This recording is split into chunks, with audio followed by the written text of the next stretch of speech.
I pulled my beat-up Ford into the gravel lot next to what looked like a rusted equipment shed, the headlights cutting through darkness so thick it felt solid. 11:45 p.m., right on time for my first shift at the Sudbury mine. The place looked exactly like I'd expected. Abandoned industrial buildings scattered across a dirt lot, everything coated in that particular kind of decay that comes from sitting empty for decades. A guy emerged from a trailer that served as the main office, walking with the careful steps of someone who'd spent too many years on his feet. Tom Stark, my new supervisor. He looked like Central Casting's idea of a grizzled mine foreman. Stocky build, gray beard, work clothes that had seen better decades. "You Hughes?" His voice carried the rasp of a longtime smoker. "That's me." I killed the engine and climbed out, grabbing my thermos of coffee from the passenger seat. Ready to babysit some empty buildings. Tom didn't smile. He pulled a laminated card from his shirt pocket and handed it to me like he was passing along state secrets. "Read this, memorize it, follow it exactly." I squinted at the card under the dome light of my truck. 5 rules typed in what looked like an old manual typewriter. 1.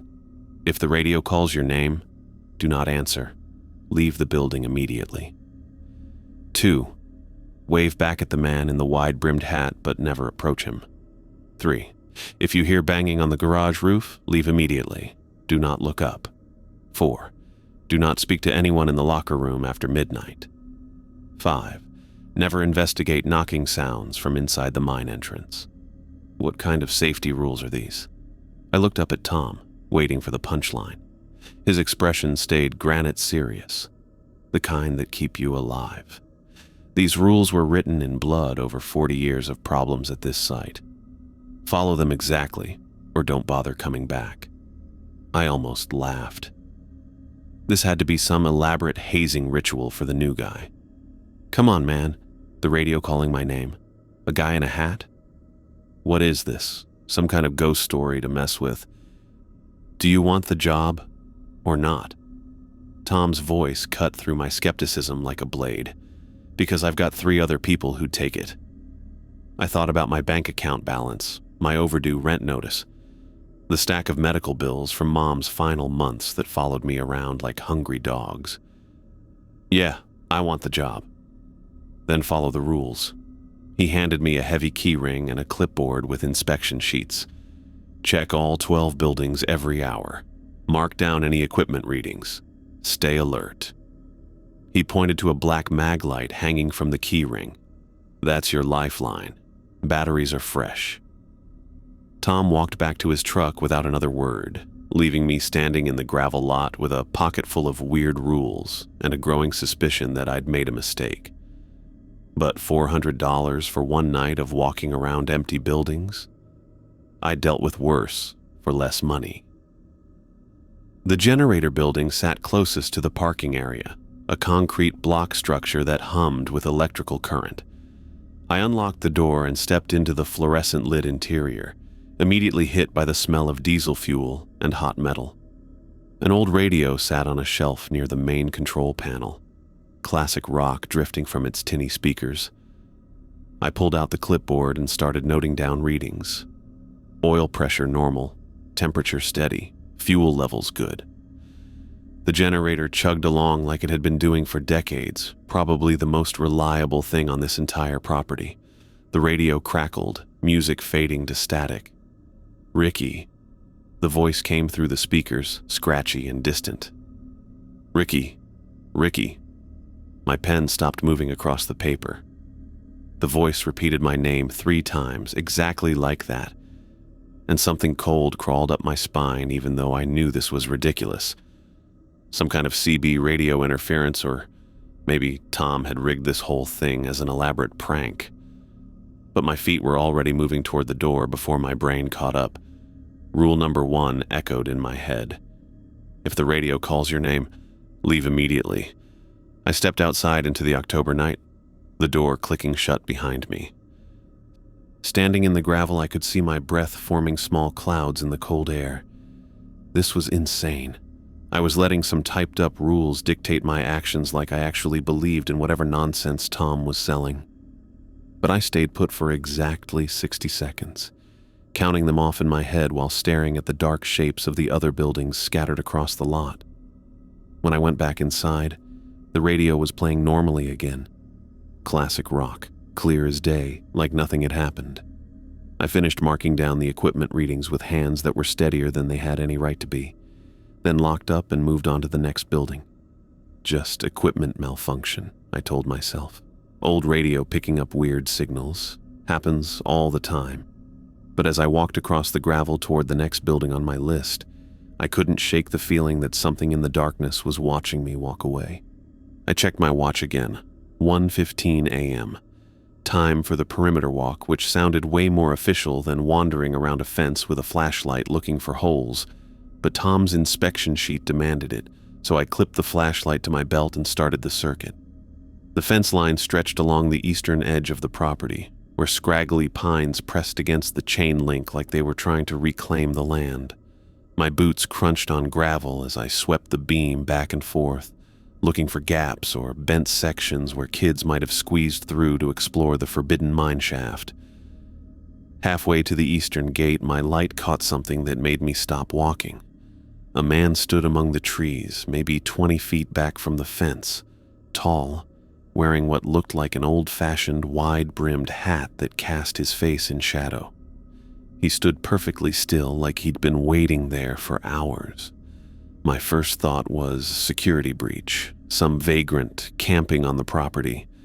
My second thought died in my throat when I saw his smile. The flashlight beam hit his face and reflected off teeth that went on way too long, stretching from ear to ear in a grin that belonged in a nightmare. Not just wide, impossibly wide, like someone had taken a knife to the corners of his mouth and kept cutting. He raised his hand in a slow, deliberate wave. Rule number 2 slammed into my brain like a physical blow. Wave back at the man in the wide-brimmed hat, but never approach him. My stomach dropped into my boots. This wasn't some random trespasser. This was exactly what Tom's rules had warned me about, which meant either I was losing my mind or those typed instructions were dead serious. My hand came up automatically, returning the wave while my feet stayed glued to the gravel path. Every instinct screamed at me to run, but I forced myself to stand there and complete the gesture like some demented greeting ritual. The man's smile stretched even wider. More teeth appeared, way more than any human mouth should hold, gleaming white in the flashlight beam. He took 3 slow steps backward into the forest, moving with a fluid grace that didn't disturb a single pine branch or make any sound I could hear. Then he was gone. Not hidden behind trees, gone. Like he'd never been there at all. I stood frozen for 30 seconds, flashlight beam dancing across empty forest while my heart hammered against my ribs. The trees looked normal now, just dark pines swaying in the October wind. Nothing supernatural about them. But I'd seen what I'd seen. I forced my legs to move, continuing the perimeter check on autopilot while my brain tried to process what had just happened. The inspection sheet demanded completion, so I kept walking, kept marking down fence secure, even though secure was the last thing this place felt. By the time I reached the equipment garage, I needed walls around me, needed fluorescent lights and the familiar hum of machinery to drown out the memory of that impossible smile. I fumbled with the keyring, found the right one, and shouldered through the side door. The fluorescence flickered to life, revealing a space filled with maintenance equipment and spare parts. Workbenches lined the walls, covered with tools and machinery I couldn't identify. The familiar smell of motor oil and metal shavings should have been comforting. A tremendous thud shook the roof above my head. I looked up instinctively, then caught myself. Something heavy was moving up there, dragging across the corrugated steel with a scraping sound like claws on metal. The noise traveled from one end of the building to the other, slow and deliberate. Rule 3 blazed through my mind in neon letters. If you hear banging on the garage roof, leave immediately. Do not look up. I was already backing toward the door before my conscious mind caught up. The scratching sounds continued overhead, moving in a pattern that suggested something large pacing back and forth across the roof. Something that had no business being up there. The door handle hit my back. I twisted it, stumbled outside, and stood in the parking lot with my heart trying to beat its way out of my chest. The scratching continued for another 5 minutes. I counted every second while staring at my boots, fighting the urge to crane my neck upward and see what was making those sounds. The metal roof groaned under whatever weight was moving across it. Then silence returned, sudden and complete. I waited another minute before looking up at the roofline. Nothing there, just dark metal and empty sky. But I marked equipment garage, exterior inspection only on my clipboard, and I didn't go back inside. The scratching stopped like someone had flipped a switch. I stood in the parking lot for another full minute, counting seconds and fighting the urge to look up at the garage roof. When I finally moved, my legs felt like they belonged to someone else. I circled the building with my flashlight beam aimed at the roofline, sweeping back and forth across the corrugated metal. At the northeast corner, the light caught something that made my stomach drop. 4 parallel gouges ran along the roof edge, each one as thick as my thumb, and carved deep enough into the metal that I could see where the scratching had peeled back curls of steel.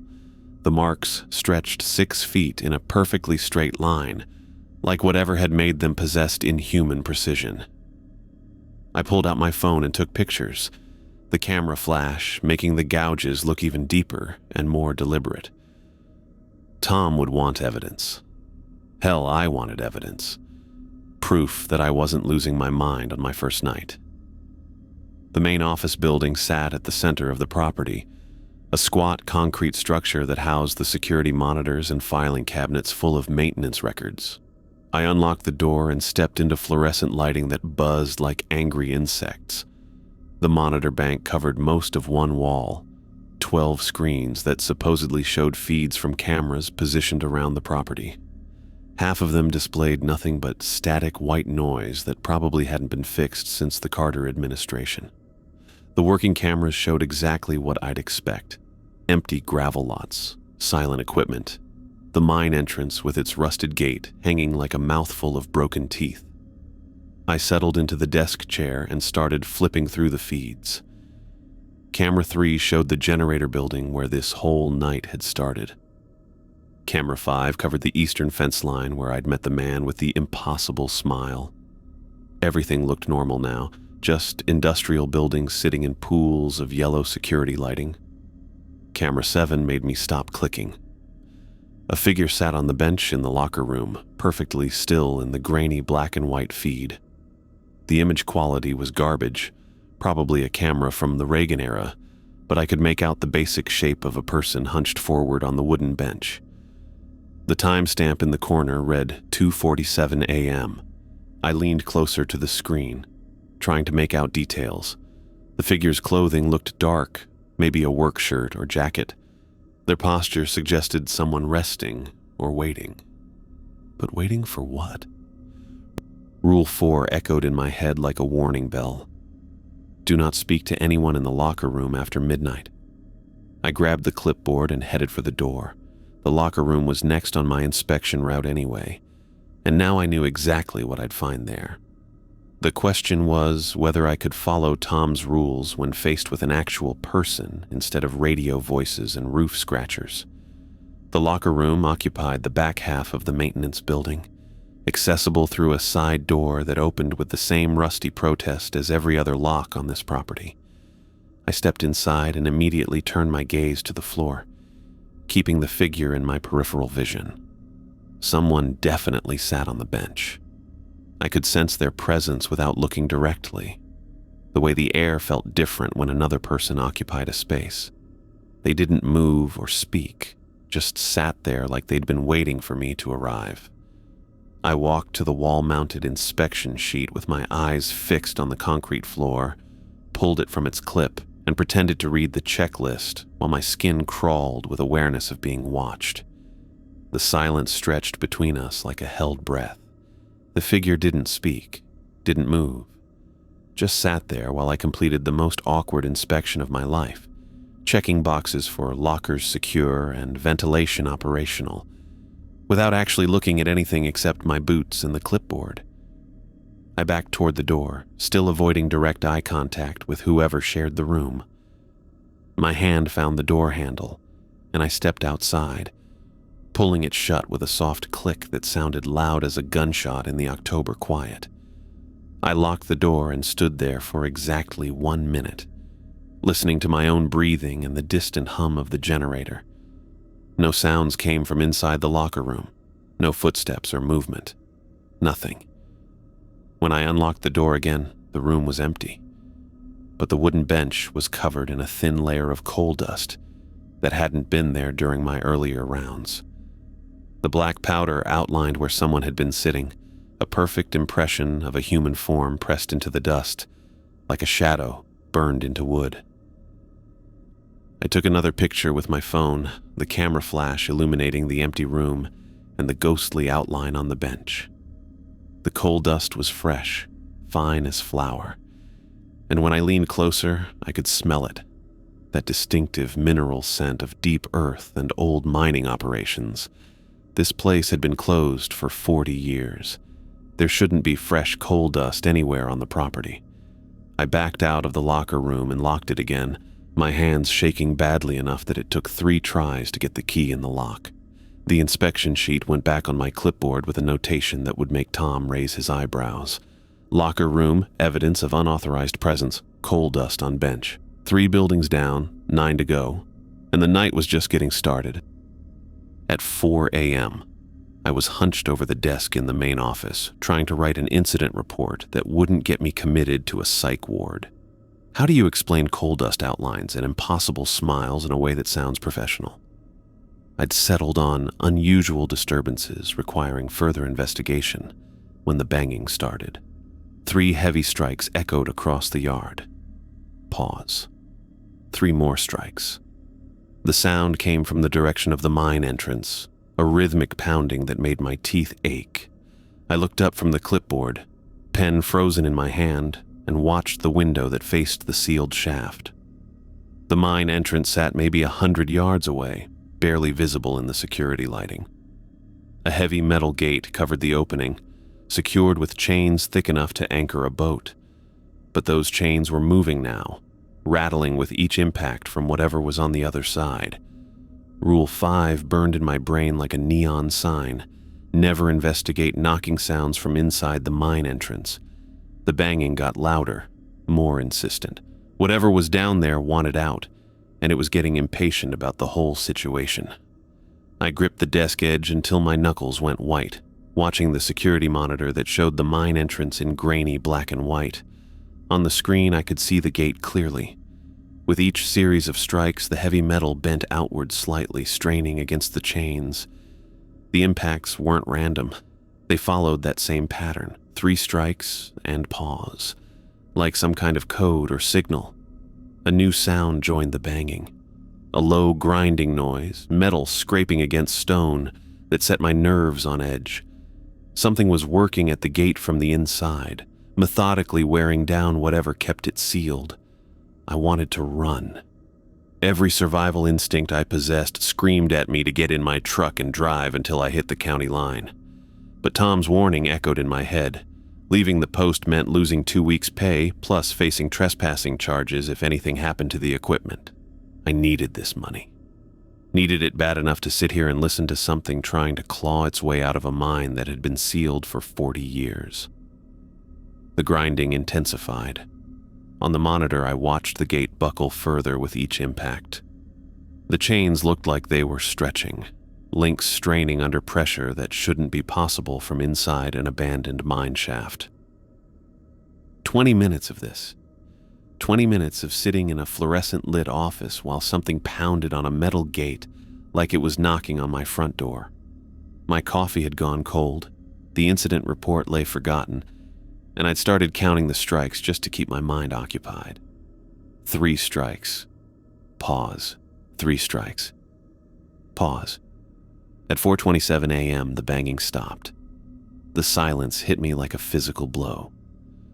No more grinding metal, no rattling chains. Just the October wind moving through the pine trees and the distant hum of the generator. I stared at the security monitor, waiting for the next round of impacts. The gate hung partially open. I leaned closer to the screen, squinting at the grainy image. The heavy metal barrier that had been sealed tight when I started my shift now gaped like a broken mouth, chains dangling loose from bent hinges. Dark space showed beyond the opening, the entrance to whatever lay beneath the Sudbury mine. Large footprints marked the dirt around the gate. Even on the low-resolution monitor, I could see the impressions clearly, leading away from the mine entrance toward the tree line. They looked almost human, but wrong somehow. Too big, too deep. I checked my watch. 5 a.m. was still 30 minutes away, but I couldn't sit here staring at that open gate any longer. I grabbed my flashlight, clipped it to my belt, and headed for the door. The walk to the mine entrance felt like the longest 100 yards of my life. Every shadow could hide something that had just crawled out of a hole in the ground. Every sound made me jump. Wind through the trees, gravel under my boots, the distant creak of metal settling in the cold. The gate looked worse up close. The heavy steel had been bent outward from the inside, twisted like someone had grabbed the bars and pulled with inhuman strength. The chains lay in pieces on the ground, thick links snapped clean through. I aimed my flashlight at the dirt around the entrance and felt my stomach drop. The footprints were clear as day in the beam, human-shaped but massive, each one nearly twice the size of my work boots. At the toe end of each print, deep gouges marked the earth like claw marks. Whatever had made these tracks had walked on 2 legs, but it wasn't human. Couldn't be human. The stride length was too long, the impressions too deep, and those claw marks at the front of each print looked like they could tear through steel.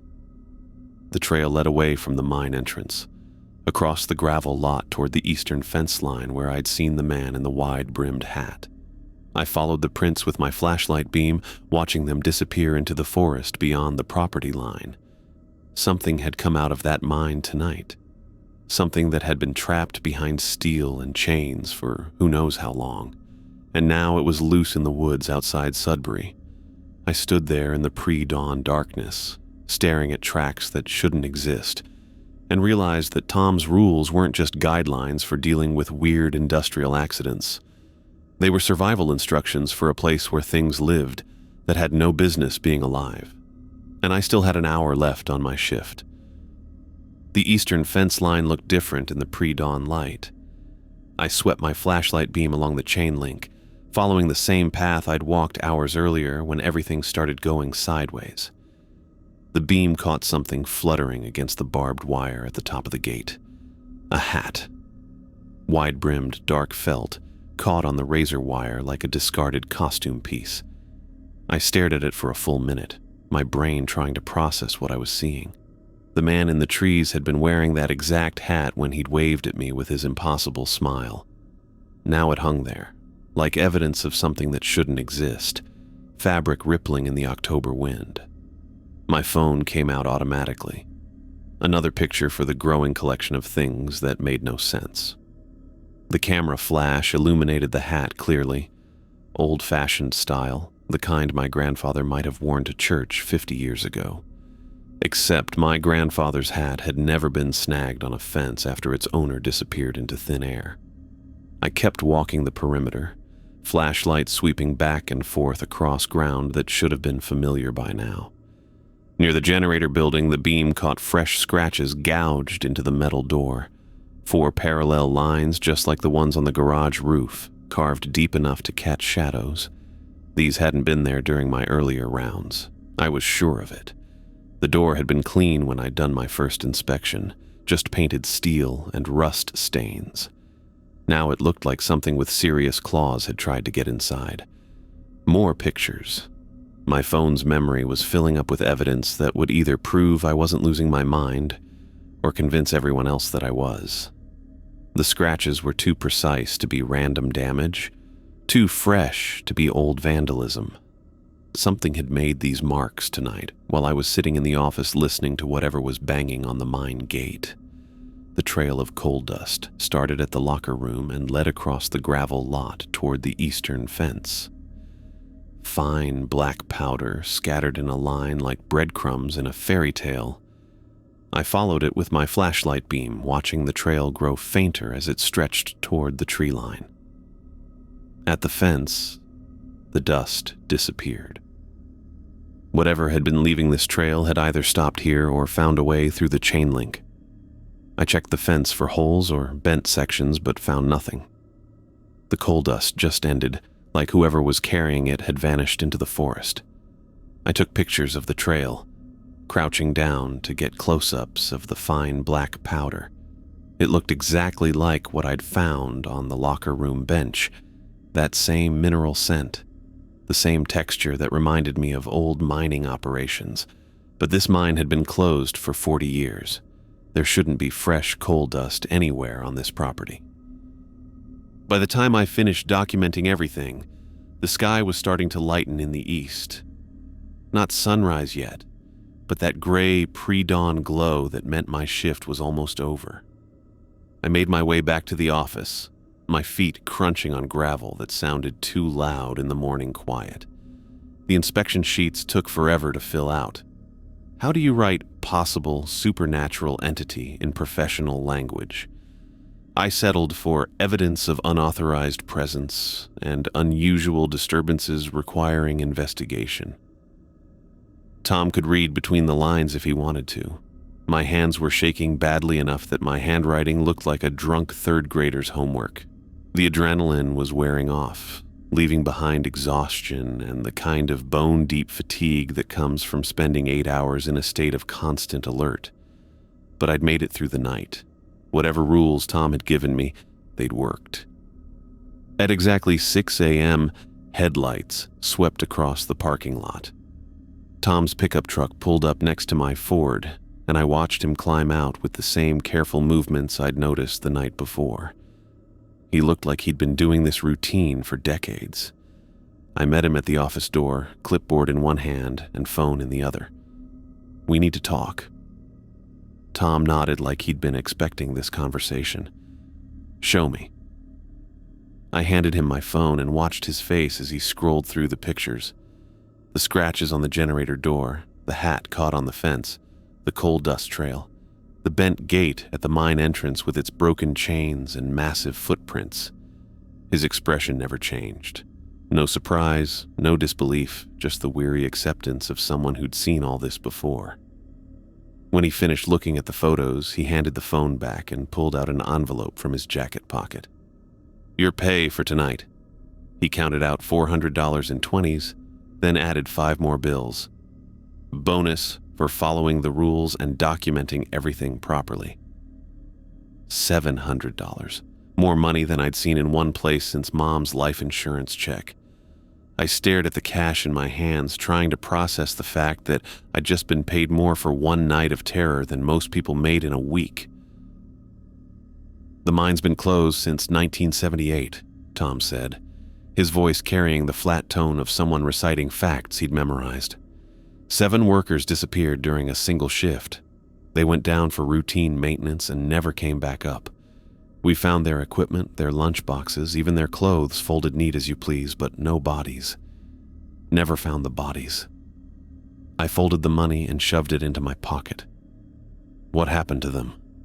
Something down there took them. Something that's been trying to get out ever since. Tom looked toward the mine entrance, where the broken gate hung like a wound in the morning light. "The rules are the only thing that keeps the night guards safe. Most of the time." Most of the time? The things in the mine are learning, getting smarter. The rules sometimes need updating. He pulled another laminated card from his pocket, this one looking fresh from the printer. "6th rule, added yesterday after what happened to the guard before you." I took the card and read the new edition. "If you see your own reflection in any window after 3 a.m., close your eyes and count to 10 before looking again." What happened to the guard before me? Tom's expression went even more granite than usual. He didn't follow the rules, made it 3 nights before he started thinking he knew better than 40 years of experience.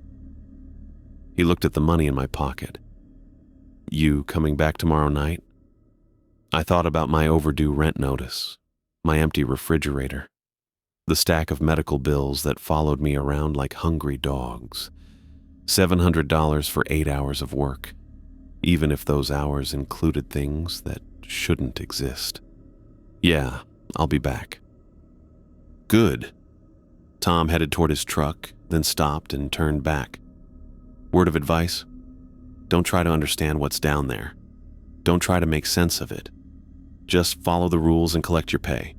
The minute you start thinking you've got it figured out is the minute you end up like the others." He drove away, leaving me standing in the parking lot with more cash than I'd seen in months and the growing realization that I'd just signed up for something way more dangerous than babysitting empty buildings. I climbed into my truck and started the engine, but I didn't drive away immediately. Instead, I sat there watching the mine entrance in my rearview mirror, thinking about coal dust and impossible smiles and the sound of something trying to claw its way out of the earth. The morning sun was climbing higher, painting the industrial buildings in ordinary daylight that made the whole night feel like a fever dream. But the money in my pocket was real. The scratches on the generator door were real. And somewhere in the woods beyond the fence line, something was walking around that had no business being alive. I'd be back tomorrow night. Not because I was brave, not because I understood what was happening here, but because survival had its own strange addiction, and $700 was too good to refuse. The mine could keep its secrets. I just needed to keep following the rules and collecting my pay. How hard could that be?